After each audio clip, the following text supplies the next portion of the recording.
Hello students, how are you? Myself Meet sir. Welcome to MG's Maths tutorial. Students આજે આપણે આ ચેપ્ટરના second portion પર જઈએ છીએ જે છે સ્પર્શક અને અભિલન. આપણે આગળ મહત્તમ કિંમત, ન્યૂનતમ કિંમત, સ્થાનીય મહત્તમ, સ્થાનીય ન્યૂનતમ આ બધા વિશે ઇન્ફોર્મેશન લઈ લીધી છે.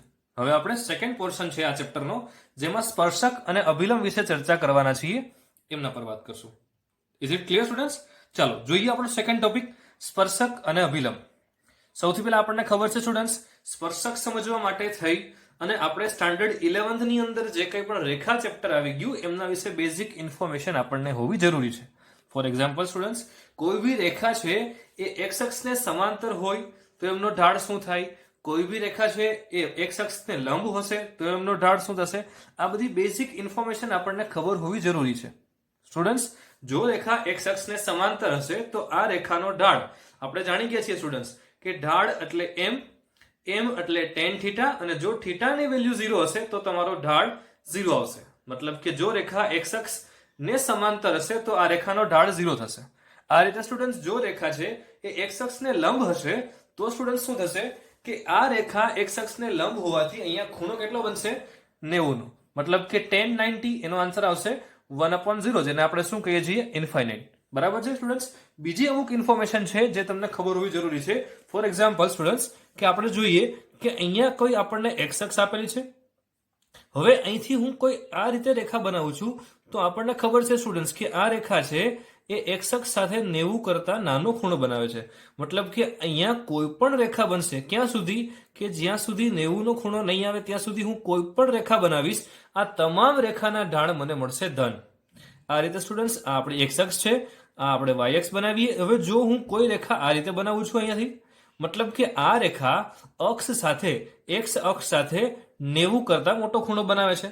એટલે આપણે કહી શકશું સ્ટુડન્ટ્સ કે 90 કરતા કોઈ પણ મોટા ખૂણા માટે, ફોર એક્ઝામ્પલ 120, 130, 150, 170, 175 અપ ટુ 180 સુધી. સ્ટુડન્ટ્સ આ તમામ જે કંઈ પણ રેખા છે એના ખૂણા 90 કરતા વધુ હોવાથી આપણે કહી શકશું કે આ રેખાનો ઢાળ એ આપણને ઋણ મળશે, જે આપણને ખબર છે. Is it clear students? ચાલો હવે આપણે જોઈએ સ્ટુડન્ટ્સ સ્પર્શક અને અભિલંબ શું છે તે. ચાલો શરૂઆત કરીશું. ધારો કે બિંદુ P of x1 y1 એ વક્ર y is equal two f of x પરનું કોઈ બિંદુ છે. તમે જોઈ શકો છો સ્ટુડન્ટ્સ અહીંયા આપણને કોઈ વક્ર આપેલો છે. આ વક્રનું નામ છે y is equal two f of x અને P of x1 y1 બિંદુ એ આ વક્ર પર આવેલું છે. તો સ્ટુડન્ટ્સ હવે આપણે શું કરીએ છીએ કે આપણે આ જે આપણને વક્ર આપેલો છે તેનો આપણે ઢાળ શોધીએ છીએ. મતલબ કે વક્રનો સ્પર્શક. તો સ્ટુડન્ટ્સ હવે શું કરીએ છીએ, આપણે બિંદુ P પાસે વક્રનો સ્પર્શક જોઈએ છીએ. મતલબ સ્ટુડન્ટ્સ તમે જોઈ શકો છો અહીંયા આગળ બિંદુ P માંથી પસાર થતો એ આ વક્રનો સ્પર્શક મને મળે છે જે એક્સ અક્ષ સાથે કેટલો ખૂણો બનાવશે? થીટા. એટલે આપણે કહી શકશું સ્ટુડન્ટ્સ અહીંયા જે કોઈ પણ ખૂણા બને છે આ ખૂણો કયો હશે? થીટા. તમે જાણો છો સ્ટુડન્ટ્સ કે આપણે dy/dx ની કિંમત શોધીએ છીએ. આ dy/dx શું છે તમે વિકલન ચેપ્ટર અંદર જોઈ ગયા છો કે dy/dx નો મતલબ એ તો ઢાળ થયો. તો આ વક્રનો ઢાળ આપણને કઈ રીતે મળશે? tan theta. એટલે કે dy/dx is equal two tan theta આપણને મળે છે. હવે સ્ટુડન્ટ્સ આ વક્ર નો સ્પર્શક, સ્ટુડન્ટ્સ આ વક્રનો સ્પર્શક હવે આમનું સમીકરણ મારે શોધવું છે તો કઈ રીતે? આપણે જાણીએ છીએ સ્ટાન્ડર્ડ 11 ની અંદર આપણે જોઈ ગયા છીએ કે y minus y1 is equal two m x minus x1. તો અહીંયા આગળ આપણી પાસે m એટલે ઢાળ તો આ જ છે, પરંતુ સ્ટુડન્ટ્સ અહીંયા બિંદુ P પાસે આપણે આ સ્પર્શકનો ઢાળ શોધીએ છીએ. એટલે શું થશે સ્ટુડન્ટ્સ કે વક્રના સ્પર્શકનું સમીકરણ બરાબર y minus y1 is equal two dy/dx.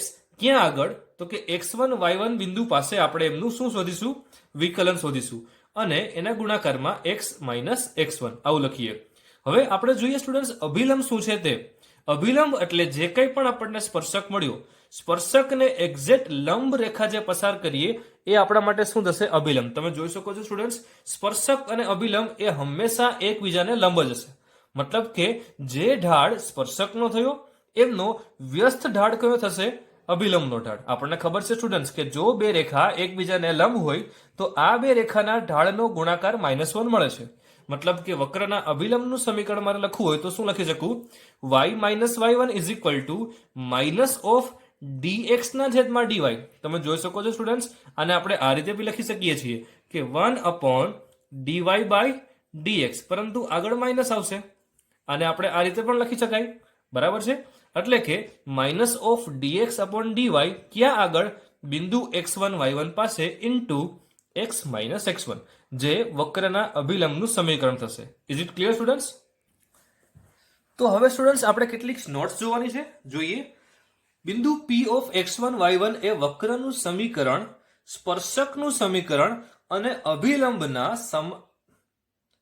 બિંદુ p ઓફ x1 y1 એ વક્રનું સમીકરણ, સ્પર્શકનું સમીકરણ અને અભિલંબના સમીકરણનું સમાધાન કરશે. આપણે જોઈએ છે સ્ટુડન્ટ્સ, ઉપરની આપણે જે કોઈ પણ આકૃતિ જોઈ એમાં જોયું સ્ટુડન્ટ્સ કે એ બિંદુ p ઓફ x1 y1 એ વક્ર પર પણ હતું, એ જ બિંદુ સ્પર્શક પર પણ છે અને એ જ બિંદુ અભિલંબ પર પણ છે. એટલે આપણે કહી શકીએ કે p ઓફ x1 y1 આ ત્રણે ત્રણ નું સમાધાન કરશે. સેકન્ડ પોઈન્ટ છે, જો કોઈ બિંદુ p ઓફ x1 y1 પાસે વક્રનો ઢાળ x અક્ષને સમાંતર હોય. આપણે આગળ જોઈ ગયા સ્ટુડન્ટ્સ કે જો કોઈ પણ રેખા છે એ x અક્ષને સમાંતર હોય તો એનો ઢાળ કેટલો હતો? 0. એ રીતે અહીંયા આપણે વક્રનો ઢાળ dy by dx મળશે. તો આપણે એમની કિંમત શું લેશું students? dy by dx is equal to 0 લઈ લેશું. ઓકે. થર્ડ પોઈન્ટ જોઈએ સ્ટુડન્ટ્સ, જો કોઈ બિંદુ પાસે વક્રનો ઢાળ y અક્ષને સમાંતર હોય, આપણે આને આવી રીતે પણ બોલી શકીએ છીએ કે x અક્ષને લંબ હોય, y અક્ષને સમાંતર હોય, તો dy by dx is equal to શું થશે? ઇન્ફિનિટી. આને આપણે આ રીતે પણ લખી શકીએ છીએ students, dx/dy is equal to 0. Very very most important students, આ બંને કન્ડિશન્સ તમને યાદ હોવી જોઈએ, આગળ જતા આપણે આમનો ઉપયોગ કરવાનો થશે. પછી ફોર્થ પોઈન્ટ જોઈએ, કોઈ પણ બિંદુ પાસે દોરેલો ઢાળ જો બંને અક્ષો સાથે સમાન માપના ખૂણા બનાવે તો dy by dx ની કિંમત શું થશે? +or -1. આમને આપણે આકૃતિથી સમજવાનો પ્રયત્ન કરીએ. કોઈ બિંદુ આપણને આપેલું છે, એમનો ઢાળ બંને અક્ષો સાથે સમાન માપના ખૂણા બનાવે. x અક્ષ સાથે પણ સમાન માપનો ખૂણો, y અક્ષ સાથે પણ સમાન માપનો ખૂણો. એટલે આપણે આ રીતની રેખા બનાવી શકીએ કે અહીંયા આગળ x અક્ષ અને y અક્ષ લઈએ. હવે અહીંથી સમાન માપનો ખૂણો, ફોર એક્ઝામ્પલ આ ખૂણો હશે 45 નો, તો આ પણ 45. અગર આ રેખા લેશું તો એનો ઢાળ આપણને પ્લસ મળશે. એ જ રીતે જો આપણે આ બાજુ બનાવીએ તો પણ અક્ષો સાથે સમાન માપના ખૂણા બનાવશે, તો આમનો ઢાળ આપણને મળશે -1. એટલે dy by dx ની કિંમત આપણે શું લખી શકીએ છીએ? +or-1. પોઈન્ટ નંબર 5 જોઈએ સ્ટુડન્ટ્સ, કોઈ પણ બિંદુ પાસે દોરેલ વક્રનો ઢાળ જો અક્ષો સાથે સમાન અંતઃખંડ કાપે. સ્ટુડન્ટ્સ, અક્ષો સાથે સમાન અંતઃખંડ, તમે ધોરણ 11 માં રેખા ચેપ્ટરમાં ભણી ગયા છો સ્ટુડન્ટ્સ કે અક્ષો સાથે સમાન અંતઃખંડ, એમનો આકૃતિ કેવી થશે? તો આપણને dy by dx ની વેલ્યુ કેટલી મળે છે? -1. ચાલો આપણે એમને આકૃતિથી સમજીએ. અહીંયા આગળ હું x અક્ષ અને y અક્ષ લઉં છું. અહીંયા આગળ સ્ટુડન્ટ્સ આપણે આકૃતિથી સમજીએ કે હું શું કરું છું કે અહીંયા x અક્ષ, અહીંયા y અક્ષ. હવે આપણને કીધું છે અક્ષો સાથે સમાન અંતઃખંડ બનાવે. તમે જોઈ શકો છો સ્ટુડન્ટ્સ, અહીંયા આગળ આ અંતઃખંડ આપણો a છે, આ અંતઃખંડ આપણો કયો છે? b. તો આપણે કહી શકીએ કે આ a અને આ b આ બંને અંતર સમાન છે. એટલે એવું કહેવાશે x/a અને y/b બંનેમાં આપણને a અને b ની કિંમત સમાન મળે છે. ઓકે સ્ટુડન્ટ્સ, તો dy by dx ની કિંમત હંમેશા -1 થશે. એનો મતલબ સ્ટુડન્ટ્સ કે આ રેખા પણ આમની સાથે 45 માપનો ખૂણો બનાવશે. જે તમે જોઈ શકો છો સ્ટુડન્ટ્સ, અહીંયા આપણે જો y અક્ષ લઈએ તો આ ખૂણો 135 નો થયો. એટલે આપણે કહી શકશું કે એમનો ઢાળ તો હંમેશા -1 જ મળવાનો છે. ઓકે. હવે પોઈન્ટ નંબર આપણે 6 જોઈએ. પણ યુગ્મ વિધેય પાસે દોરવામાં આવેલ સ્પર્શક, એટલે કે x = 0 પાસે જો કોઈ પણ સ્પર્શક દોરીશું તો સ્પર્શક હંમેશા x અક્ષને સમાંતર થશે. આપણને ખબર છે સ્ટુડન્ટ્સ, કોસ વિધેય એ યુગ્મ વિધેય છે. તો હવે આપણને ખ્યાલ છે સ્ટુડન્ટ્સ કે જો કોસ વિધેયનો આપણે આલેખ બનાવીએ તો આપણને કંઈક આ રીતે જોવા મળે છે, જેમાં અહીંયા આગળ 0 કિંમત આવશે. એટલે કે x = 0 એવું આપણે ઇનપુટ તરીકે લઈએ છીએ. 0 પાસે જો આપણે એમનો સ્પર્શક બનાવીએ તો આ સ્પર્શક એ x અક્ષને સમાંતર રેખા થાય, જે તમે સમજી શકો છો. આપણા માટે અહીંયા આગળ આ x અક્ષ છે, આ y અક્ષ છે, અને જે કંઈ પણ x = 0 પાસે આપણને સ્પર્શક મળશે, આ સ્પર્શક હંમેશા કેવો હશે? x અક્ષને સમાંતર. નેક્સ્ટ પોઈન્ટ છે સ્ટુડન્ટ્સ, પોઈન્ટ નંબર 7. કોઈ વખત બિંદુ p ઓફ x1 y1 પાસે dy by dx વ્યાખ્યાયિત ન હોય તો પણ બિંદુ p ઓફ x1 y1 પાસે સ્પર્શક દોરી શકાય છે. ફોર એક્ઝામ્પલ, આપણે એક એક્ઝામ્પલ સ્વરૂપે સમજીએ. મને વિધેય આપેલું છે f of x = x ની 2/3 ઘાત. આપણે જોઈ શકીએ છીએ સ્ટુડન્ટ્સ કે અહીંયા આગળ x બરાબર 0 પાસે આપેલ વિધેય વિકલનીય નથી. તમે આલેખ પરથી પણ જોઈ શકો છો. અહીંયા આગળ આપને સારપેજ મળી, એટલે કહી શકશું કે આપેલ વિધેય અહીંયા આગળ વિકલનીય નથી. તો પણ આપણે સ્ટુડન્ટ્સ અહીંયાથી સ્પર્શક બનાવી શકીએ છીએ. મતલબ કે x ઇઝ ઇક્વલ ટુ 0 0 પાસે મારે સ્પર્શક બનાવવું હોય તો હું દોરી શકીશ. Is it clear? તો સ્ટુડન્ટ્સ હવે આપણે કેટલાક ક્વેશ્ચન સોલ્વ કરીએ એટલે આપણને વધારે ખ્યાલ આવશે. પ્રશ્ન નંબર 1 આપેલો છે, વક્ર y ઇઝ ઇક્વલ ટુ માનાંકમાં x સ્ક્વેર માઇનસ માનાંક x માટે બિંદુ x ઇઝ ઇક્વલ ટુ -2 પાસે અભિલંબનું સમીકરણ મેળવો. સ્ટુડન્ટ્સ તમને ખ્યાલ છે કે વક્રના અભિલંબનું સમીકરણ શું છે, પણ સ્ટુડન્ટ્સ આપણે કઈ રીતે સોલ્વ કરીએ છીએ એ તમારે જોવાનું છે. અહીંયા આપણને કિંમત આપેલી છે x ઇઝ ઇક્વલ ટુ -2 પાસે, મતલબ કે આપણું વિધેય x બરાબર -2 પાસે કેવી રીતે વર્ક કરશે એ સમજવું જરૂરી છે. ચલો જોઈએ. આપણને ખ્યાલ છે સ્ટુડન્ટ્સ કે જ્યારે પણ આપણને માનાંક x આપેલો હોય, એટલે કે માનાંકમાં x જો આપણી પાસે હોય તો આપણે એમની બે કિંમત લઈએ છીએ. કઈ કઈ બે કિંમત લઈએ છીએ તમને ખબર છે કે x અને બીજી કિંમત -x. x ક્યારે લઈએ? જો x is greater than or equal to 0 હશે, અને -x ક્યારે લઈએ? જો x લેસ ધેન 0 હશે. તો students very most important point, અહીંયા તમને x જે કંઈ પણ આપેલો છે એ -2 છે, એટલે કહી શકાશે કે x ની કિંમત નેગેટિવ છે. મતલબ તમારો માનાંક જ્યારે ઓપન થશે ત્યારે માઇનસ સાઇન સાથે બહાર આવશે.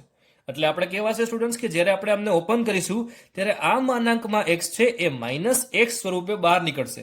એટલે આપણે લખી શકીએ સ્ટુડન્ટ્સ કે x ઇઝ ઇક્વલ ટુ -2 પાસે વિધેય f of x is equal two y is equal two x square plus x થશે. આપણને ખબર છે આ બંને કિંમત ધન હોવાથી આપણે અહીંયા આ માનાંકને આપણે દૂર કરી શકીએ છીએ. રાઈટ? હવે આપણે સ્ટુડન્ટ શું જોવાનું છે કે -2 એ વક્ર પરનું બિંદુ થશે. એ આપણે યાદ કઈ રીતે મળ્યા કે જો આપણે x ની કિંમત -2 મૂકીએ એટલે અહીંયા લખાશે -2 એનો સ્ક્વેર એ થશે 4 2 એટલે કે 2. આપણને બિંદુ મળ્યું -2 આ બિંદુ પરનું એ વક્ર પરનું, એટલે કે સ્ટુડન્ટ્સ -2 એ આ વક્ર પરનું બિંદુ થશે. હવે આપણે dy by dx શોધીએ તો શું થશે? dy by dx એટલે એમનું પ્રથમ વખત વિકલન કરશું, આમનું વિકલન થશે 2x અને આમનું વિકલન થશે 1. dy by dx ની કિંમત તમને મળશે 2x + 1. આપણે એક્ઝેક્ટ -2 પાસે એમની કિંમત શોધવાની છે, એટલે આપણે કહી શકશું dy by dx at x is equal to -2. જ્યાં પણ આપણને x દેખાય ત્યાં -2 મૂકો તો આન્સર આવશે -2 to the -4 + 1. આન્સર આવશે તમારો -3. એટલે કે આ બિંદુ પાસે એમનો ઢાળ -3 થયો. પરંતુ આપણે પ્રશ્નમાં એવું પૂછેલું છે કે અભિલંબનું સમીકરણ મેળવો, માટે આપણે અભિલંબનો ઢાળ શોધવો પડશે, જે આપણને ખબર છે.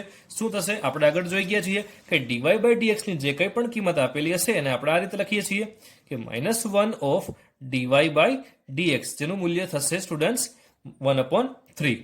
ઓકે, હવે આપણને ખબર છે સ્ટુડન્ટ્સ કે અભિલંબનું સમીકરણ જો શોધવું હોય તો આપણે શું કરીએ? y - y1 is equal to -1 છેદમાં dy by dx ક્યાં આગળ? -2, 2 પાસે ઇન્ટુ x - x1. આવું આપણે કહી શકીએ. હવે સ્ટુડન્ટ્સ y1 બિંદુ કયું લેવાનું થશે તમારે? y1 બિંદુ 2 અને x1 બિંદુ કયું લેવાનું થશે? એ તમારે -2. એટલે આપણને સમીકરણ કઈ રીતે મળશે? y - 2 is equal to 1/3 bracket x + 2. તમારો આન્સર થશે 3y is equal to x + 8. Student question number 2 જોઈએ. વક્ર y is equal two sin inverse 2x upon 1 plus x square માટે બિંદુ x ઇઝ ઇક્વલ ટુ √3 પાસે સ્પર્શકનું સમીકરણ શોધો. સ્ટુડન્ટ્સ આ ક્વેશ્ચન એવો છે કે તમારે પ્રશ્નને સમજવામાં ઉતાવળ નહીં કરવાની. રાઈટ? મતલબ કે સ્ટુડન્ટ્સ જે કંઈ પણ તમને ક્વેશ્ચન આપેલું છે આ ક્વેશ્ચન જોતા તમને એવું થશે કે sir sin inverse 2x upon 1 plus x square is equal two તો 2 tan ઇનવર્સ x થાય. પણ આપણને બિંદુ જે આપેલું છે એ બિંદુ તમે જુઓ તો બિંદુ આપણને આપેલું છે √3. √3 નો મતલબ એમની વેલ્યુ 1.73 સમથિંગ થશે, એટલે કે 1 કરતા મોટી કિંમત. આપણને ખબર છે સ્ટુડન્ટ્સ કે જે કંઈ પણ સૂત્ર આપણે ઇન્વર્સ ટ્રિગ્નોમેટ્રી એટલે કે ત્રિકોણમિતીય પ્રતિવિધિમાં જોયા આ તમામ સૂત્ર કેવા હતા સ્ટુડન્ટ્સ કે અલગ અલગ કન્ડિશન્સ માટે અલગ અલગ હતા. એટલે કે જો x ગ્રેટર ધેન 0 હોય, એટલે કે જો સ્ટુડન્ટ્સ x ગ્રેટર ધેન 1 હોય તો આપણે કયું સૂત્ર વાપરતા હતા? પાઈ -2 tan ઇનવર્સ x. તો તમે સ્ટુડન્ટ્સ જોઈ શકો છો અહીંયા આપણે y is equal two sin inverse 2x upon 1 plus x square બરાબર શું લખી શકીએ છીએ? પાઈ -2 tan ઇનવર્સ x.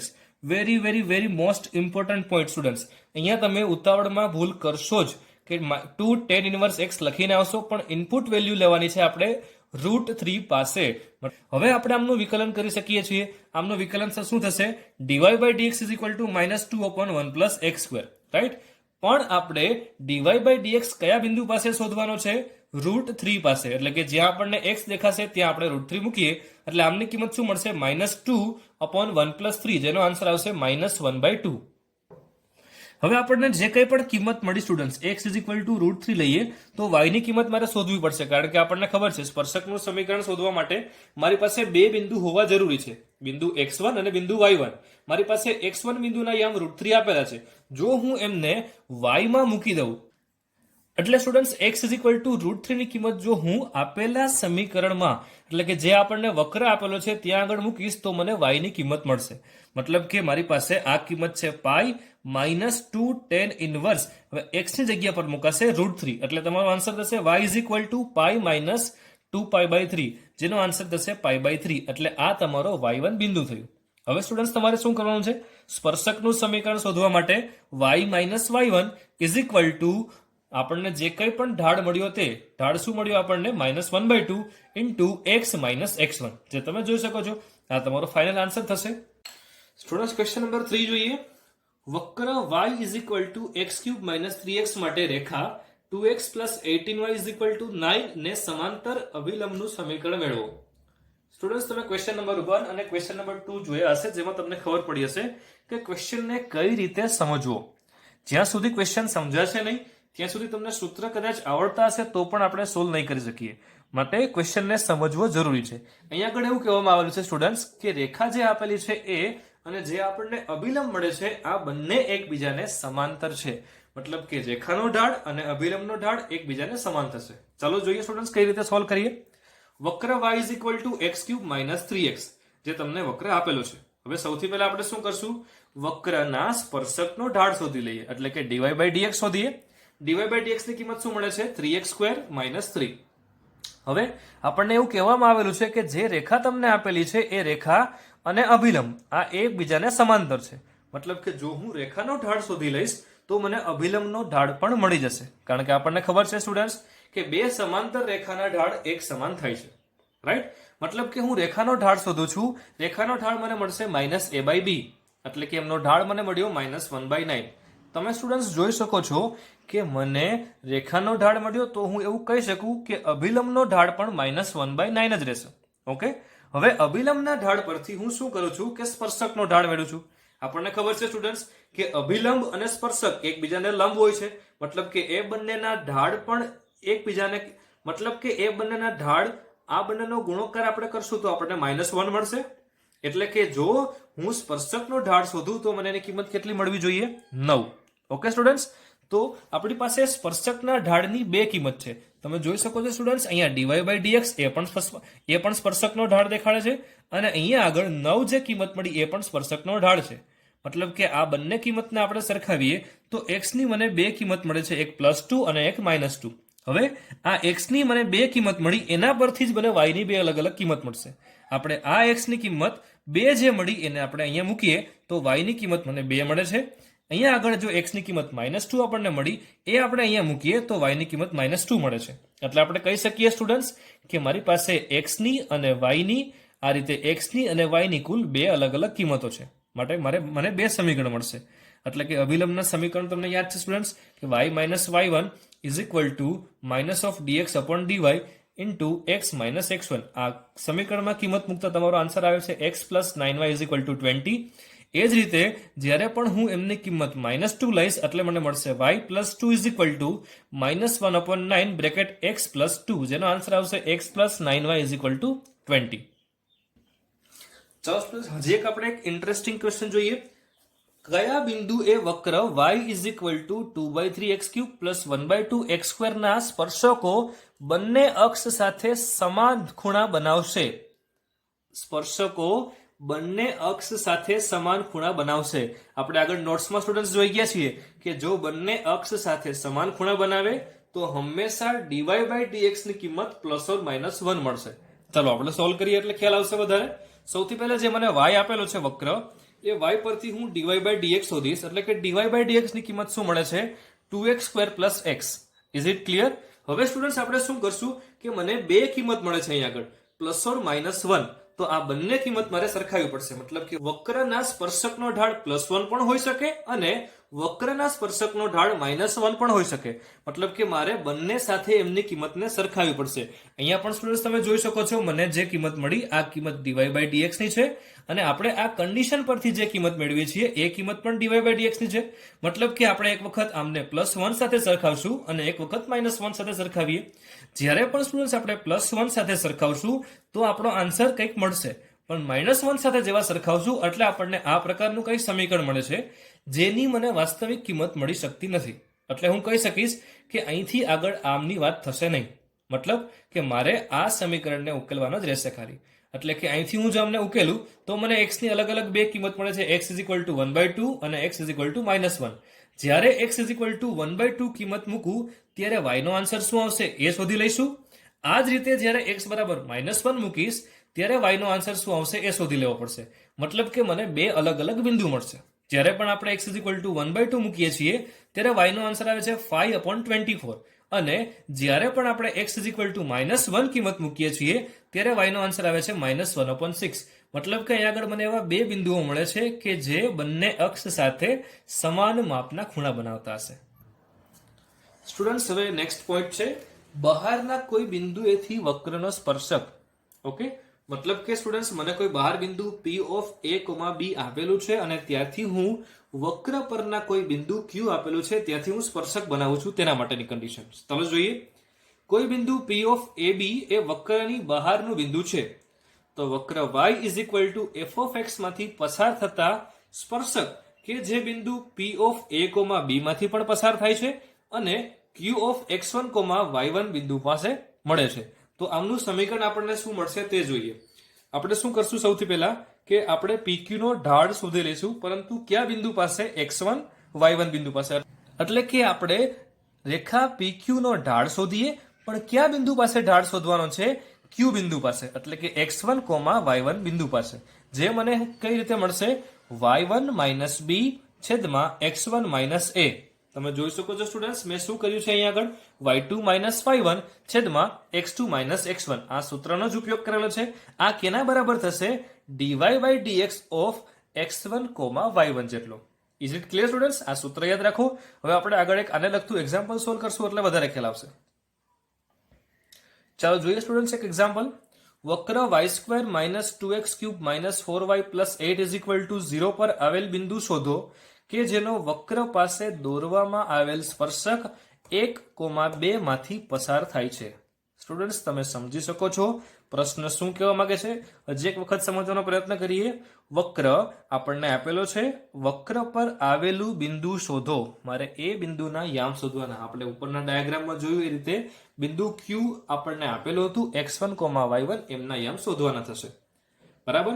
કે જેનો વક્ર પાસે દોરવામાં આવેલ સ્પર્શક 1,2 માંથી પસાર થાય છે. મતલબ કે સ્પર્શક શેમાંથી પસાર થાય છે? 1,2 માંથી. Is it clear students? ચાલો હવે આપણે કન્સેપ્ટનો ઉપયોગ કરીને એક એક્ઝામ્પલ સોલ્વ કરશું.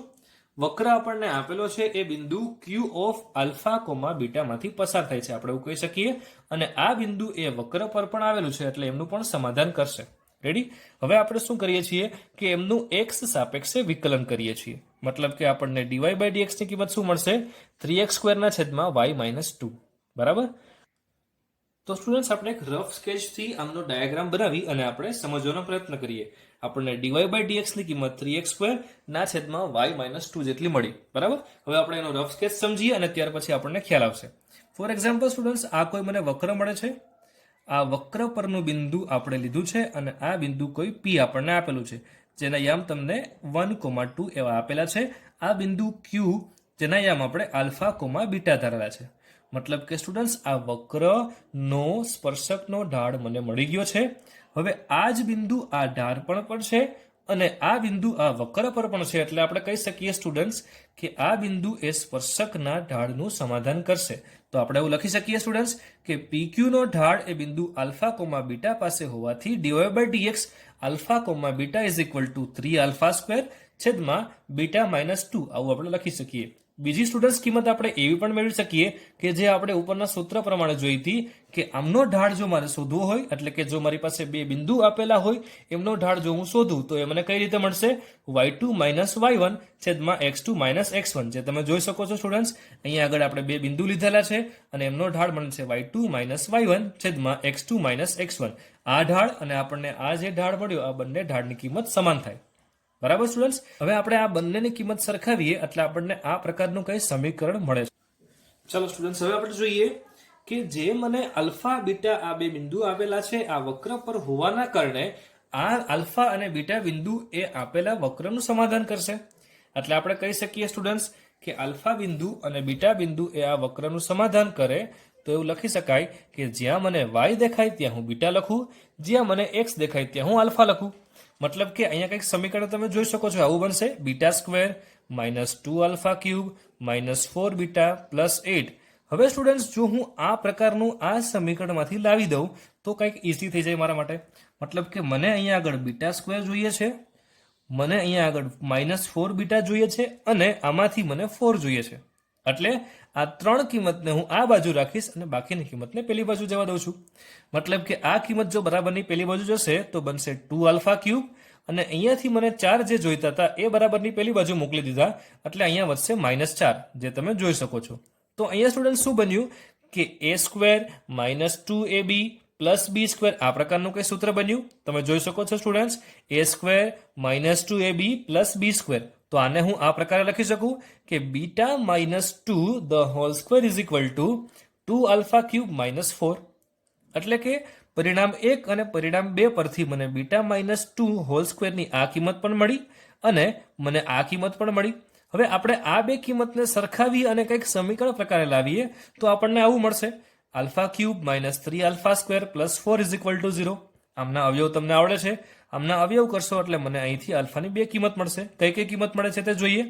Alpha minus 2 the whole square અને બીજી કિંમત છે alpha plus 1 is equal to 0. એટલે એક આલ્ફાની કિંમત મળી 2 અને બીજી આલ્ફાની કિંમત મળી -1. હવે આ બંને કિંમતને આપણે અહીંયા મૂકી દઈએ અથવા તો અહીંયા મૂકીએ એટલે આપણને બીટાની કિંમત મળે. આલ્ફાની કિંમત આપણે મૂકીશું એટલે આપણને બીટાની કિંમત, જો આલ્ફાની કિંમત 2 મૂકીએ સ્ટુડન્ટ્સ તો આપણને બીટાની કિંમત મળે છે 2 પ્લસ ઓર માઇનસ 2√3. જો સ્ટુડન્ટ્સ આપણે આલ્ફાની કિંમત -1 લેશું તો અહીંયા શું થશે કે beta minus 2 the whole square is equal two -6. જે આપણને ખબર છે કે કોઈ પણ સંખ્યાનો વર્ગ તો માઇનસ તો આવી જ ના શકે. એટલા માટે આપણે કહી શકીએ કે આ કિંમત શક્ય નથી. મતલબ કે મને આલ્ફા અને બીટાની કઈ કિંમત મળી? આલ્ફા ઇઝ ઇક્વલ ટુ 2 અને beta is equal two 2 plus or minus 2√3, જે તમારો આન્સર થશે. Is it clear students?